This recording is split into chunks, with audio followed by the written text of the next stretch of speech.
Magandang araw sa lahat. Kumusta mga kaibigan, mga kamag-aral? Kumusta ang Ginoong Roger Villegas? Kumusta ang ating mga buhay-buhay? Sa kabila ng mga pagsubok na ating dinaranas ngayon, nawa ang bawat isa ay maging matibay ang pananampalataya sa may kapal. Ngayon po ay dadako na ako sa aking ulat, ang hambingan. Hambingan ang magkatulad. Kapag ang mga tao, bagay o pangyayari pinaghahambing ay magkatulad, ang ginagamit ng mga panlati ay ka, magka, sing, kasing, magsing, magkasing, ga, at gayon din ang mga katagang gaya, tulad, paris, at para. Kung magkakawangis naman, ang karaniwang gamit ay wangis o kawangis, hawig o kahawig, kahalimbawa, pistula o kamistula. Tandaan lamang na dito sa hambingan na magkatulad, ang bagay na pinaghahambing sa tao, bagay o mga pangyayari ay isa ang kanilang katangian.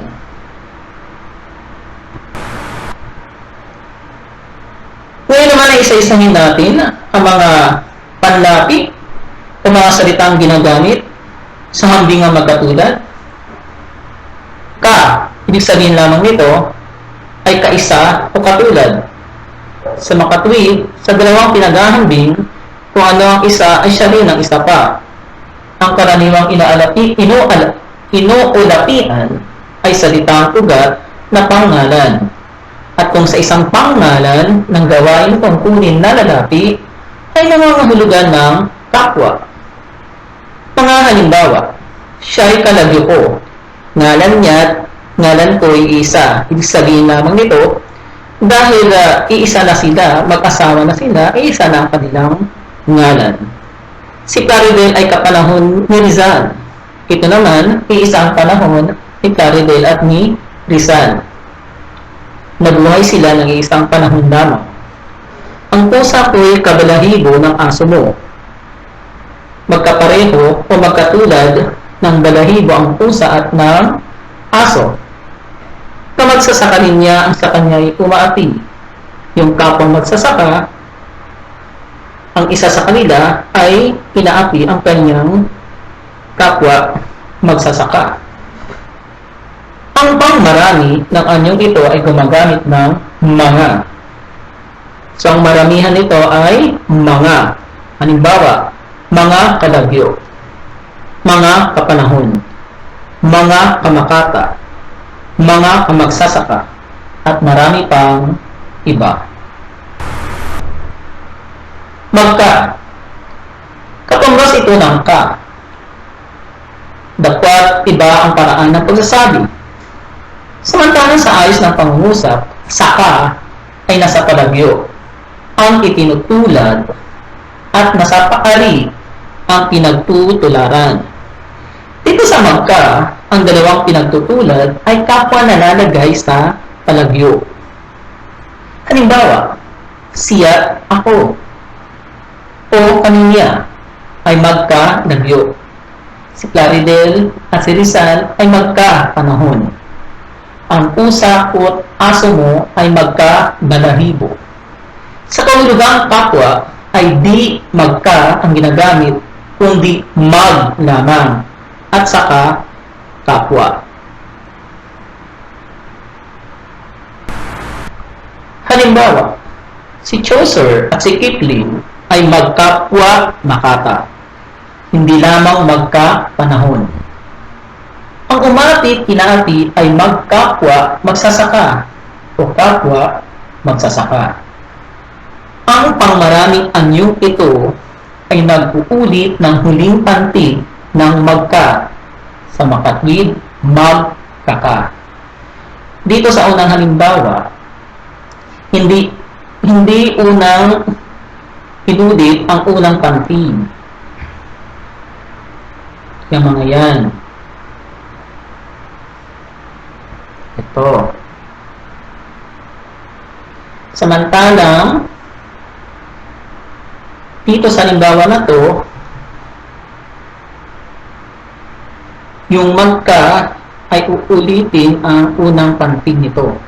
Halimbawa ay ito, magkakalagyo. Inulit ang unang pantig ng salitang magka o pariralang magka. Gayun din dito sa magkakapanahon, magkakabalahibo, magkakahika, magkakakawa. Ito, isa lang, hindi na inulit. Okay? Makata. Samantalang ito, inulit ang unang pantig. Bakit? Dahil ito ay maramihan. O nasaan yung maramihan? Sing. Nagagamit ang unlating ito sa lahat ng uri ng pagtutulad na ilalapat di lamang sa mga salitang ugat na pangalan, kundi pati sa payak na pang-uri. Gaya rin sa ka, na ang pinagtutularan ay nasa paari at ang itinutulan ay nasa palagyo. Mga halimbawa, si Teresa ay sing ganda ni Teresa. Ang damit niya ay sing kulay ng dahon. Isa ang katangian ni Teresa at ni Teresa. Ano yun? Ganda. Isa ang kulay ng damit niya, damit ng taong ito, doon sa kulay ng dahon. Sa maramihan ng sing o ang pangmarami ng sing ay nagagawa sa pag-ulit ng unang pantig ng salitang ugat. Halimbawa, sing gaganda, sing kukulay. Anin ang salitang ugat? Ganda. Anin ang salitang ugat? Kulay. Inulit ang unang pantig ng salitang ugat na ganda. Inulit ang unang pantig ng salitang ugat na kulay. Sing kukulay, sing gaganda. Kasing. Ito'y kinaglakip na ka at sing. Ngunit ang paggamit at ang kahulugay iisa o ang kahulugay siya rin ng sa sing. Magsigla-sigla lamang dito kung ipangusap. Halimbawa, si Teresa ay kasing ganda ni Teresa. Sinabi rito, ito'y pinaglakip na ka at sing. Ibig sabihin nito, pinag-isa. Sa halimbawa, ulitin ko, si Teresa ay kasing ganda ni Teresa. Pinag-isa yung ka at sing. Kasing. Okay, kasing ganda ni Teresa. Kasing kulay ng dahon ang kanyang damit. Agos na kasing bilis ng punlo. Ang kabayo mo'y kasing tamad ng kalabaw. Kasing banal ng bongha ang babaeng iyan. So, sinasabi lamang dito, sa una, isa ang kulay, isa ang ganda ni Teresa at ni Teresa. Pangalawa, isa ang kulay ng dahon at ng damit ng tao na inihalimbawa dito. Isa ang agos ng punlo doon sa agos. Isa ang katamaran ng kalabaw at ng kabayo. Isa ang kabanalan ng mongha at ng babae. Inuulit ang unang pantig ng salitang inuunlatian. Kasing kaganda, inulit ang unang pantig ng salitang ugat na ganda. Inulit ang unang pantig ng salitang ugat na kulay. Inulit ang unang pantig ng salitang bilis. Inulit ang unang pantig ng salitang tamad. Kasing patamad, kasing bibilis, kasing kukulay, kasing gaganda. Hambingan ng di magkatulad. Kapag ang mga tao, bagay o pangyayaring pinaghahambing ay di magkakatulad, ngunit isa naman, kinakailangang ipahayag pa kung paano at gaano ang di ipinagkakatulad. Sabihin namin ito sa pangusap, kailangan makita kung paano na ipahayag ang hindi pagkakatulad ng tao, bagay o mga pangyayaring pinaghahambing. Ang paraan ng pagpapahayag napakapaya at magaan. Sabihin lamang madali lamang ito.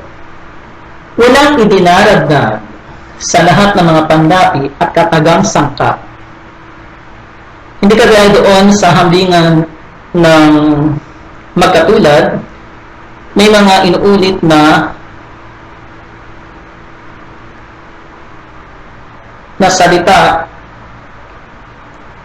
may inuulit na salita doon sa salitang ugat. May mga idinaragdag. Hindi kagaya dito sa di magkatulad na magaan lamang ang paraan ng pagpapahayag at ito'y napakapaya.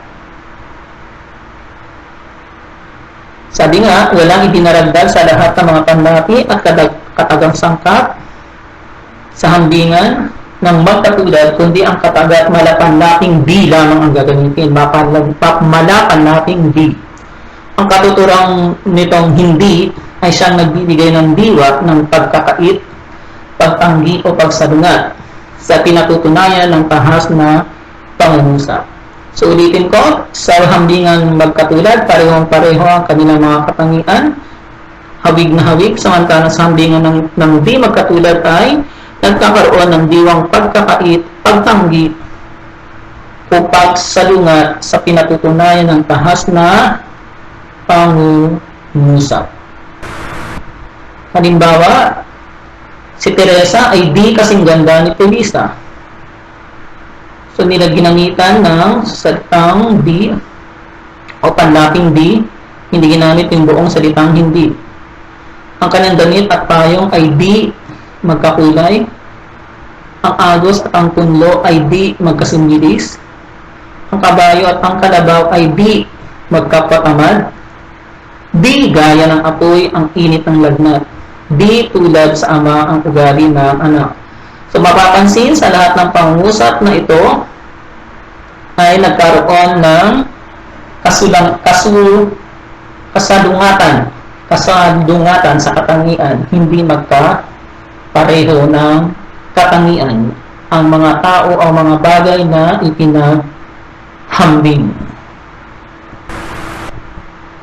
Ang pangmarami ng ganitong anyo ay siya na rin ng sa mga tahas na pangungusap na sinasalungat o pinagkakaitan ng pagkatotoo.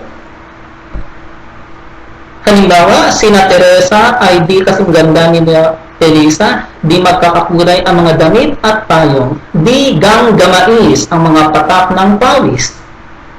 Dahil sa di ay hindi, maaari ito man ay gamitin. Isinusulat lamang ng lubos na pahiwalay, pagkat ang hindi ay isang ganap ng salita at di kataga o malapanlapi lamang. Dahil nga dito sinasabi na ang paggamit ng di ay malapanlapi lamang. Hindi gaya ng salitang hindi ay isa na itong ganap na salita. So dito sa pangmaramihan ng ganitong anyo ay mapapansin ninyo na nagkakaroon ng pagsalungat at pagkakaitan o pagkakait ng pagkatotoo. So sinasabi dito sa mga halimbawa ang pagkakait ng katangian sa mga inahalimbawang tao o mga bagay. Hambingang pasahod. May mahigit na katangian ang pinaghahambingan sa bagay na inihahambing. Ginagamit ang mga sumusunod upang maipakita ang ganitong uri ng paghahambing. Halimbawa, lalo, nangangahulugan ang pagdaragdag o pagpapahigit sa kulang na katangian. May kakalungan sa katangian. Sinusundan ito ng katuwang na paghambing o panghambing na kaysa kay kung ngalang tao ang pinaghambing. Kaysa sa kung ngalang bagay o pangyayari. Halimbawa, lalong nanaig ang talas ng isipan ni Ronnie sa paligsahan ng asignaturang Filipino kaysa kay Joanna. So, ginamit natin dito ay ang ginamit natin dito sa panghambing na to, sa hambingang pasahol na lalo, ay ang kaysa kay, na sinundan ng ngalan ng tao. Nasaan ang ngalan ng tao na ginamitan ng paghahambing na kaysa kay? Ang ngalan na iyon ay Joanna. Dito, nanaig ang talas ng isipan ni Ronnie kaysa kay Joanna. Di gasino, tulad ng ginagamit sa paghahambing ng uri o katangian ng mga tao, sinusundan ito ng alinman sa mga katagang naghahambing, kabilang ang gaya, tulad, para, o paris, na sinusundan ng panandang ni. Halimbawa, di gasinong matapang si Juan na tulad ni Pedro. Nasaan ang pananda rito? Ni. Sinundan ng pangalang Pedro. Di gaano. Tulad din ng di gasino, subalit sa mga hambingang bagay lamang ginagamit. Halimbawa, di gaanong nagustuhan ng aking kaklase ang binigay kong regalo dahil mababang halaga lamang ito. Ano yung bagay na tinutukoy dito? Yung regalong ibinigay ko. Bakit hindi nagustuhan ng kaklase ko? Hindi niya gaano nagustuhan. So, di gaano, hambingang bagay ang ginagamit. Nasa mababang halaga yung regalong ibinigay na di gaano nagustuhan ng kaklase. Di totoo. Nangangahulugan ng pagtawad o pagbabawas sa karaniwang uri. Nagagamit itong pamalit sa di gasino at di gaano. So, yung po pala, maaari pong pamalit ang di gasino at di gaano ang di totoo. Pamalit sa di gasino at di gaano. Di totoo. Halimbawa, di totoo ang mga pahayag ng mga praile sa pag-angkin ng lupain. Ulitin ko, di totoo nangangahulugan ng pagtawad o pagbabawas sa karaniwang uri. Di totoo ang mga pahayag ng mga praile sa pag-angkin ng lupain. So, binawasan yung pahayag na ang mga praile ay hindi totoong pag-angkin ng lupain. Hambingang palamang. Kapag ang paghahambing ay palamang sa makatwid, malaki, mataas ang uri, o nakahihigit ang itinutulad sa pinagtutularan, ang pagpapahayag ng kalakhan, kataasan, o kalamangan ay nagagawa sa mga paraan na payak at di payak. Ito'y sa tulong ng ilang kataga, salita, o pariralang magkakaugnayan. Ang paraang payak sa hambingang palamang ay gaya rin ng paghahambing na pasahol. Ano pa't sukat sa isang karaniwang pangusap na ang pang-uring naghahambing ay nagsasaad na sa sarili ng laki, taas, labis, o kahigtan. Halimbawa, malaki-laki ang inyong bahay namin. Malaki-laki ang inyong bahay sa bahay namin. Okay, malaki-laki ang inyong bahay sa bahay namin. Ito ay nasa paraang payak. Ang aso ay matapang sa pusa. Mahaba ang tag-araw sa tag-ulan. Ang pangangalakal ay malakas. Pakinabangan sa pagsasaa. Sa unang pangungusap, malaki-laki ang inyong bahay. Sa bahay namin, nakalalamang ang bahay ninyo kaysa sa bahay na amin, nakalalamang sa laki. Nakalalamang naman sa tapang ang aso sa pusa. Sa pangatlo ng pangungusap, nakalalamang ang haba ng araw sa tag-ulan. Sa pang-apat na pangungusap, nakalalamang ang pangangalakan sa pagsasaka. Ayan, ito'y mga nasa paraang payak. Ang mga kataga, salita o pariralang gamit na karaniwan sa mga paghahambing na palamang na di payak ay itong mga sumusunod. Lalo, lalo na, o lalo pa. Higit, labis, di kawasa, di hamak, di palak, di sapala, makapupo, makadilibo, na parang-parang tinutawangan ng mga katagang panghambing na kay, sa, kaysa kay, kaysa sa.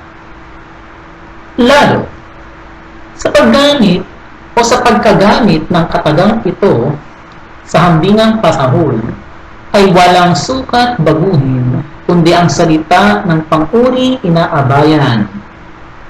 Alalaong bagay palitan ng mga nagpapahayag ng kalakhan, kataasan, kalabisan, kahigtan, upang ang maging diwa ng paghahambing ay kalamangan at di kasagulan. Halimbawa, lalong mahaba ang tag-araw kaysa tag-ulan. Masipag na lalo si Felipe kaysa kay Damaso. Ang mayroon ay lalong papanganib kaysa wala. Madalas na ang lalo ay nasasamahan ng pang-abay na o pa. At ito'y nakararagdag ng kasiglahan sa paghambing. Ayan, nakapagbibigay ng kasiglahan sa paghambing kapag nasasamahan ng pang-abay na o pa ang lalo. Halimbawa, lalo nang mataas ngayon kaysa kahapon ang halaga ng palay. Magaliting lalo pa ang ina ng dalaga kaysa ama. Lalo na si Ramong matangil kaysa kay Ramona kapag kakwalasing. Ayan, ginamitan ng pang-abay na pa na ang tatlong pangungusap na ito. Nagkaroon ng kasiglahan sa paghambing. Sa mga hambingang di ganap, alalaong bagay walang nalalahad sa pangungusap, kundi isang bahagi lamang. Ngunit ang isa pang kapupunan ay nauunawaan na. Ang katagang lalo ay siyang gamitin. Halimbawa sa isang takapan, walang hiya kang tao, lalo kang walang hiya, palibhasa'y lahi ka ng tulisan, lalo ka na.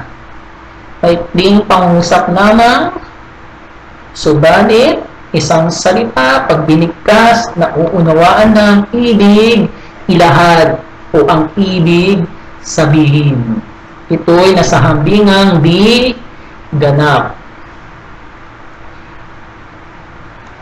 Isang salita lamang, isang bigkasan lamang itong mga to,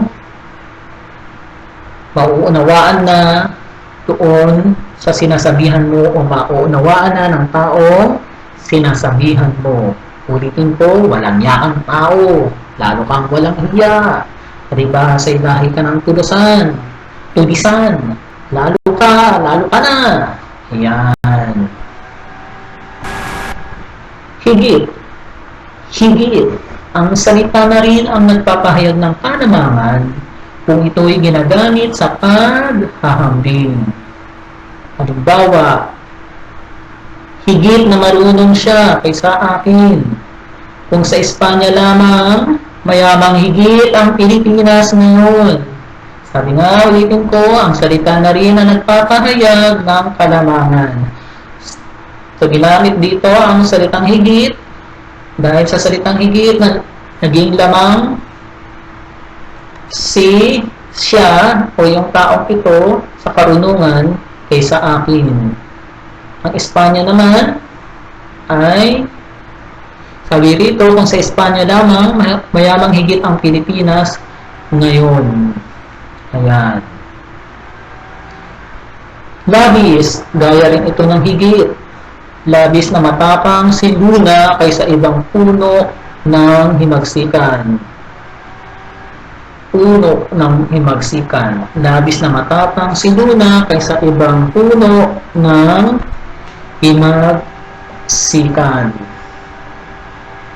Ayan, ayan, labis na matapang si Luna kaysa sa puno ng, o sa iba pang puno ng himagsikan. Sa mag-asawang iyan, labis na mapalad ang lalaki kaysa babae. Ayan, so sinasabi sa pangusap na ito, yung lalaki ang labis na mapalad kaysa babae. So, halos parehas lang ang salitang labis at higit. Di kawasa. Karaniway, isinusunod ang pariralang ito sa panguri. Malaking dikawasa ang nagawa ni Mabini kaysa ibang nakasama niya. Sa malolos, magandang dikawasa ang araw sa silangan kaysa kanluran. Di hamak, walang pinag-ibhan sa dikawasa. So, sinasabi lamang na walang pagkakaiba ang di hamak at di kawasa. Maaaring gamitin ang di hamak dito. Pwedeng malaking di hamak ang nagawa ni Mabini kaysa ibang nakasama niya. Sa malolos, magandang di hamak ang araw sa silangan kaysa kanluran. Ayan, dahil sinasabi nga, ang di hamak walang pinag-ibhan sa di kawasa. So, halimbawa ng di hamak, ang sampagita ay mabangong di hamak sa kampupot. Matataas na di hamak ang mga simbahan sa Maynila kaysa mga gusali sa Cavite. So, pwede nating palitan ng di kawasa. Ang sampagita ay mabangong di kawasa sa kampupot. Matataas na di kawasa ang mga simbahan sa Maynila kaysa mga gusali sa Cavite. Sabi nga, ang di kawasa at di hamak ay walang pagkakaiba. Pareho lamang. Okay. Di padak. Katulad din ng mga sinundan. Halimbawa, maginhawang di padak ang buhay na nagsasarili kaysa nasasakupan. Ang wikang Tagalog ay mayamang di padak kaysa malayo. Di sa pala, gayon din. Ang bingi ay mabuting di sa pala kaysa bulag. Mapalad na di sa pala ang isang alipin kaysa isang busabos. So, sinasabi lamang ang di sa pala at di palak ay pareho lamang doon sa di hamak at di kawasa. Makapupo at makalilibo, kapwa pariralang karaniwang gamit sa lalong masiglang pagpapahigit sa hambingan. So, pag ginagamit ito ay lalong nagkakaroon ng higit na kasiglahan sa paghambing. Mangyari ang di ang makaliliboy lalong masigla kaysa makapupo ayon sa bilang. So, ibig sabihin naman ito, sinasabi naman ito na mas higit na masigla ang pariranang makalilibo kaysa makapupo. Bakit? Dahil sa bilang. Halimbawa, makapupong mabilis tumakbo ang usa kaysa baboy ramo. Malalawak na makapupo ang mga kapatagang basal sa Mindanao kaysa mga kapatagang basal sa Luzon. Makalilibong tahimik ang buhay sa kabukiran kaysa kanunsuran. Malayong makalilibo ang Hawaii sa Hapon kaysa Amerika. Maraming salamat po sa Diyos sa inyong pakikinig at panunood sa ulat kong ito. Nawa, bumalik na sa normal ang lahat. Matapos na ang COVID-19 pandemic at tayo'y muling makakilos ng malaya. Mabuhay po tayong lahat hanggang sa muling pagkikita. Maraming salamat po.